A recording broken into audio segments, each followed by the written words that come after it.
Somewhere in your company right now, an AI tool has access to your inbox, maybe your CRM too, maybe your financial data, and there is a very good chance no one formally approved it. If that makes you uncomfortable, good, because you have been here before. You just didn't call it this. This is my AI clone, by the way, built on purpose, because AI is not something we talk about from a distance. It's part of how we operate every single day. If you are someone who prefers calm, grounded analysis on how AI actually affects businesses, hit subscribe so you won't miss a thing. This channel is built for people who run things. Now, let me take you back a few years. Every company above a certain size has dealt with shadow IT at some point. Maybe you called it that. Maybe you just called it a mess. It looked like this.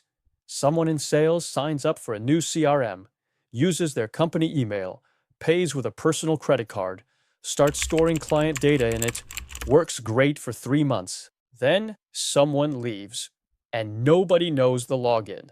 Nobody knows what data is in there. Nobody even knows the tool exists. Marketing did the same thing with a design platform. Finance had a separate spreadsheet system running on someone's laptop. Operations was running entire workflows in a tool that IT had never heard of. And the real problem was never the tools themselves. It was the invisibility. Nobody had a clear picture of what was running, where the data lived, or who was responsible when something broke. This was shadow IT. Tools adopted without oversight, without governance, without anyone asking what happens when something goes wrong. Most businesses learn this lesson the hard way. Sometimes through a data breach, sometimes through a compliance audit, sometimes just through the slow realization that nobody could answer basic questions about their own systems. So, they centralized procurement. They built approval workflows. They created policies. It took years, but most companies eventually got a handle on it. That chapter felt closed. But here is the thing. The pattern is back. And this time, it is not about tools. It is about access. We run Datawonder, and this is exactly what we deal with every day. We help businesses implement AI the right way. Voice agents that handle phone calls, answer questions, and book appointments without a human in the loop. AI automations that take repetitive work off your team's plate entirely. And AI audits, where we go inside a company and map out exactly where AI is being used, where it should be used, and where it is creating risk no one has spotted yet. That last part, the audit, is exactly why this topic matters so much to us, because we see it firsthand. Companies moving fast with AI, but without the clarity to match that speed. So, when I talk about AI access becoming the new shadow IT, this is not theory. This is what we walk into on a weekly basis. Someone in the team wants to test an AI assistant. Reasonable. They connect it to their inbox, then to a shared drive, then to the project management tool, just to try it out. No formal review, no access policy. No one asking what data this thing can read, write, or send. It happens in 10 minutes. A few OAuth prompts, a few permission screens.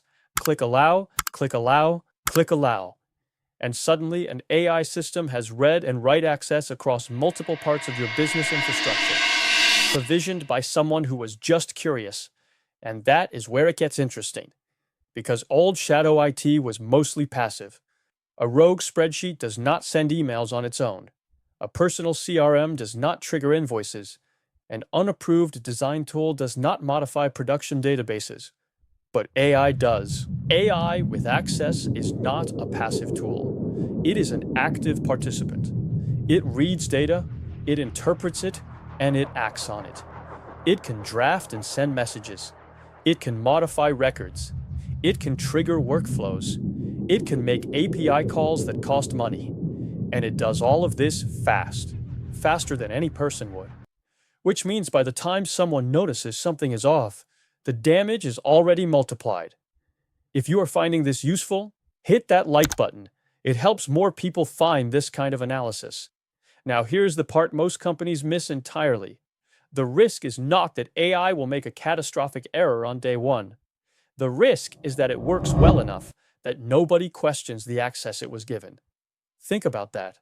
When an AI tool performs well with broad access, there is no trigger to reevaluate, no red flag, no incident report.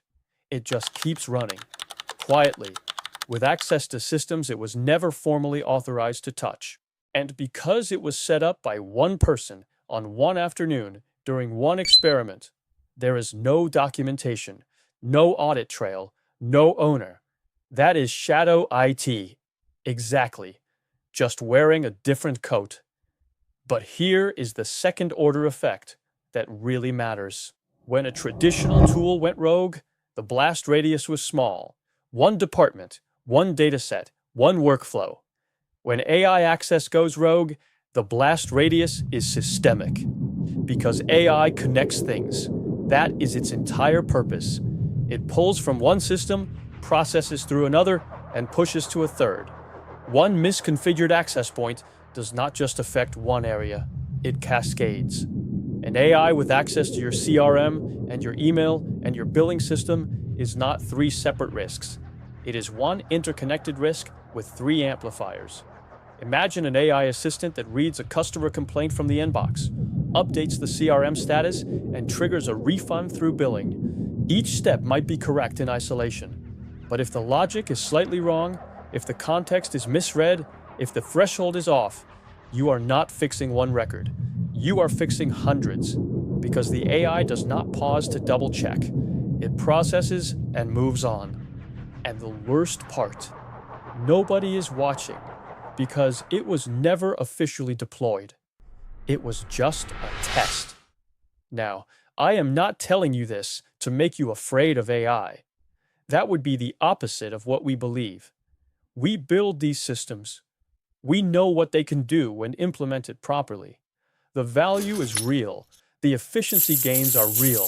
The competitive advantage is real. But proper implementation starts with one question most companies skip. What does this AI actually have access to? Not what does it do, what can it touch? That distinction matters, because what it does today might be exactly what you intended, but what it can touch tomorrow, next week, next month, depends entirely on the permissions it was given on day one. And if those permissions were granted casually, without review, without documentation, without an owner, then you do not have an AI strategy. You have an AI accident waiting to happen. The pattern is this. A company embraces AI, which is smart. Someone on the team starts experimenting, which is healthy. Access gets granted quickly because speed feels like progress. And then no one circles back. No one audits. No one asks who owns this. That is not a technology failure. That is a governance gap. And it is the exact same governance gap companies spent years closing with traditional shadow IT. The difference is the speed and the stakes. So what do you actually do about it? You do not slow down AI adoption. That is the wrong response. You treat AI access the way mature companies eventually learn to treat software procurement, with visibility, with ownership, with a simple registry of what is connected to what, who approved it, and what happens if that person leaves. It doesn't need to be complex. It needs to exist. Start with a simple audit. Ask every team lead one question. What AI tools are people on your team using, and what are they connected to? You will be surprised by the answers, not because people are being reckless, but because nobody ever asked. Then assign ownership.